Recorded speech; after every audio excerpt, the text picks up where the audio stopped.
I asked Alexa, what is the meaning of Christmas? She responded that Christmas is an annual celebration commemorating the birth of Jesus Christ. Western churches celebrate it on December 25th, a date thought to be tied to the winter solstice. The holiday fell out of favor in Europe and America in the 17th century, but was reinvented in the 19th century by writers like Washington Irving and molded by immigrant traditions. It became the celebration that we know today. Would you please give a more truthful understanding of what Alexa said about Christmas for me? Thank you. Well, Alexa, can be right on some things and limited. Obviously, artificial intelligence is going to various websites and drawing from that. The challenge down the road will be when there's less and less hard copies and books and people just rely on these internet resources, because sometimes the things that they say are just so far from being accurate. Now, with this particular date, December the 25th, it's always been a point of debate, a point of controversy. It's not a newly invented date. We have Apollus of Rome, a committed Christian, around 325. He writes definitively to say that the date on which Christ was born was December the 25th. Chrysostom, he was a famous preacher trying to do expository preaching.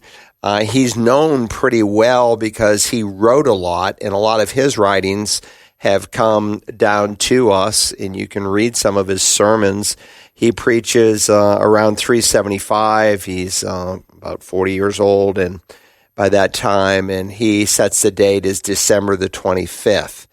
Tertullian, one of the church fathers, he argued that Christ was born on December the 25th because there was a tradition that said, and traditions are what they are, traditions, and unless a tradition is basically codified by God as truth, there were Jewish traditions in places that were passed down from century to century, and unless God quoted it as authoritative, then that's all it is a tradition.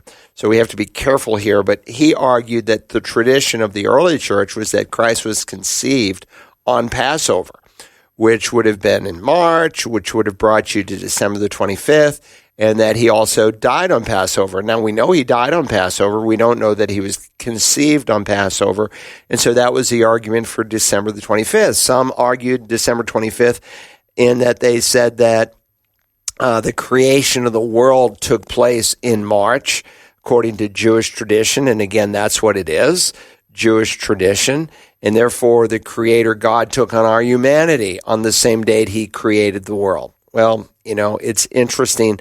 A more popular view in the recent decades is that Christians took a festival, a pagan festival in Rome, and turned it upside down. It was a drunken festival. It was a festival where there was not only drunkenness, but gross sexual immorality, and the two, as Scripture affirms, often go together.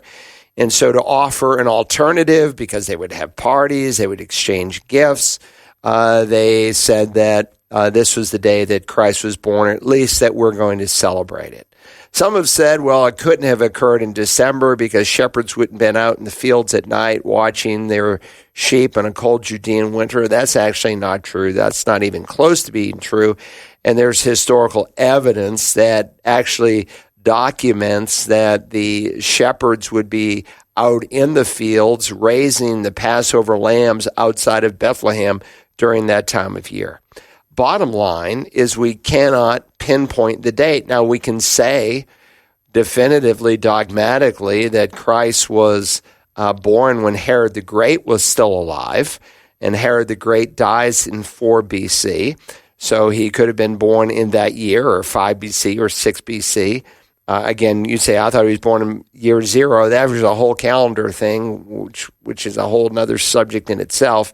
So we can say by the time he was born, and there are a lot of details, obviously, we've just celebrated Christmas, that God chose to reveal to us about these shepherds, about wise men, about the way he was wrapped in swaddling clothes, how he was laid in a manger, and God gave us those details, obviously, to underscore his humility and his nature, and but what we can say definitively is what God has revealed. We can't be dogmatic on the date. Now, as to Washington Irving, most of us know him because it used to be required reading anyway when I was in high school, The Legend of the Sleepy Hollow in most literature classes. And Again, he was a man who was somewhat disgusted by what Christmas had become. There was excessive drinking and brawls and fighting, and so he wanted to bring some civility back to it. And there have been times, certainly in the history of the church, where people have been opposed to celebrating Christmas, largely due to the fact that it was celebrated with gross excesses, and the Lord's name and birth that people said they were celebrating seemingly was dismissed. Some of the reformers celebrated Christmas. Some said, well, it's not commanded in Scripture to celebrate the incarnation, so we shouldn't. Look, I see it as an opportunity to preach the gospel. And so people still will often come to church at Christmas and at Easter. That's beginning to change in America, but there's still an open door of opportunity for discussion and outreach. I was just in the Florence County area a few days ago. In fact, yesterday I spoke to some men, and they were taking down a living nativity scene. It's a small church. They're struggling to keep their head above water, and they were excited because they had over 200 families that came and visited their living nativity. One gentleman said, well, I'm 72 and I'm the youngest member of the church. And sadly, that is what's happening across America because we're not reaching the next generation. But they saw this as an opportunity. Maybe we can reach some young families. So my hat was off to them. And so again, I don't hate Christmas. I love Christmas. I see it as an opportunity to speak about the incarnation, because from the cradle we go to the cross, and someday he'll come back with his crown and he'll rule as Lord of Lords and King of Kings, and the governments of this world will rest upon his shoulders. Dr. Carl Broggi answers your questions about the Bible and living the Christian life Tuesday mornings at 11 on The Light 88.7 FM and online around the world at wagp.net.